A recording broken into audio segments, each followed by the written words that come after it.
Je m'appelle Marie-Odile Leroy, je suis à la paroisse Saint-Vincent de Paul en Chinois.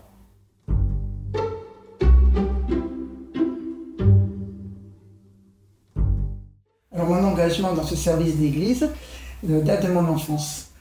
Ma grand-mère, j'ai vécu avec une grand-mère à la maison jusqu'à l'âge de 12 ans, qui avait la maladie de Parkinson, qui a beaucoup souffert, qui était très croyante et qui avait beaucoup d'espérance, qui demandait à la fin de mourir. Elle est morte naturellement, mais elle m'a beaucoup aidée, m'a beaucoup apporté déjà. Ensuite, ma maman s'occupait des familles en deuil à l'époque déjà. Elle allait donc, quand il y avait un défunt dans le quartier, la grande visite, et elle organisait le chapelet, la veillée autour du mort. Donc je l'accompagnais très souvent. Très vite, j'ai trouvé que la mort était naturelle, qu'elle faisait partie de notre vie. Ça m'a beaucoup aidée parce qu'après j'ai perdu mon papa à 30 ans, mon mari à 35 ans, deux amis entre 40 et 50 ans, deux amis proches. Et donc grâce à tout ça, je pense, j'ai jamais perdu l'espérance de les retrouver, je les considère comme vivants.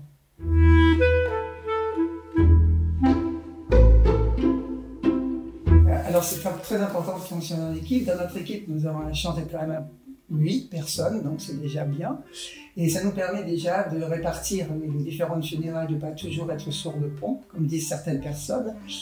Ça nous permet une certaine liberté, donc on s'organise très bien, on arrive à toujours trouver l'un ou l'autre pour les funérailles. Également, on se réunit 3 ou 4 fois par an pour discuter nos différentes expériences, voir comment on peut faire évoluer nos pratiques. C'est très important, je trouve, d'être tous ensemble. Alors, le titre, c'est Accompagnement des familles en deuil. Nous rencontrons les familles. À chaque rencontre, j'ai toujours une appréhension parce qu'on ne sait pas quel public on va avoir devant nous à ce moment-là. Donc je me confie à l'Esprit Saint, je demande l'aide de l'Esprit Saint tout le temps. Je lui demande de bien les écouter, d'avoir l'attitude et le mot juste de trouver. Ensuite, je trouve qu'on rencontre des vivants, des personnes vivantes, et on découvre la vie de la personne. On ne parle pas de la mort, mais de la vie de la personne. Et quelles que soient les situations, je trouve que les gens, même au milieu des larmes, quelquefois, il y a des sourires, il y a le fait de raconter une anecdote. Et même dernièrement, avec une famille qui avait perdu un enfant de 38 ans, handicapé, tétraplégique, c'était très difficile. Les parents pleuraient beaucoup, mais aussi, il y a eu des moments vraiment de rire. Et à la fin de la célébration, très souvent, ainsi de la rencontre, les gens nous remercient. Merci, ça fait plaisir et nous on dit merci à vous aussi pour les choses qu'on a. Quand les gens écrivent un mot, très souvent aussi ils écrivent un mot, je remarque de plus en plus qu'ils s'adressent à leurs défunts, ils disent au revoir et à bientôt. On sent qu'ils espèrent nous retrouver, qu'ils les considèrent encore comme vivants.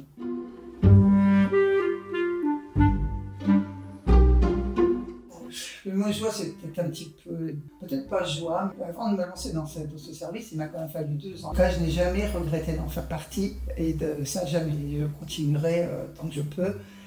Voilà, je ne sais pas si c'est joie, mais beaucoup de satisfaction en tout cas, et d'en retirer beaucoup de richesse en fait.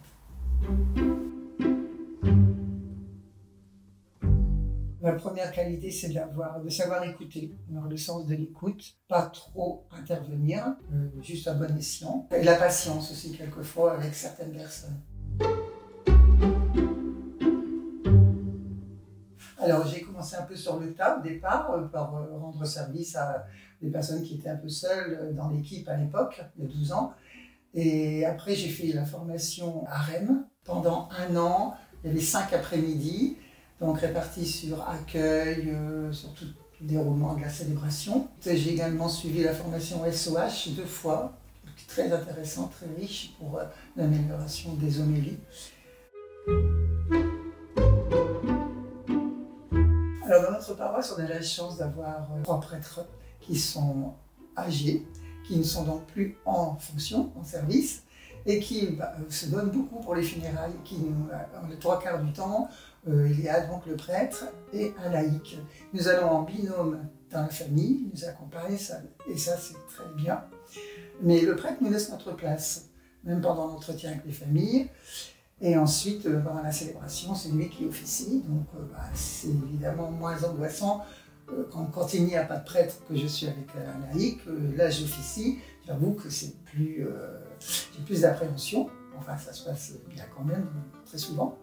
Mais la présence du prêtre, pour moi, est quand même très importante. Pour les familles, il est très important d'avoir un prêtre, parce qu'il m'est déjà arrivé d'arriver dans une famille en disant « Bon, voilà, j'officie, je ne suis pas prêtre, il n'y en aura pas », et les familles ne sont pas contentes. Du coup, ça les dérange beaucoup. Et puis, bon, après, en expliquant que ce n'est pas un sacrement, hein, ils comprennent, et puis ça se passe bien, mais quand même, très souvent, la plupart des familles veulent mieux avoir un prêtre. La présence d'un prêtre. Et c'est peut-être aussi une des rares occasions où ils sont en contact avec un prêtre.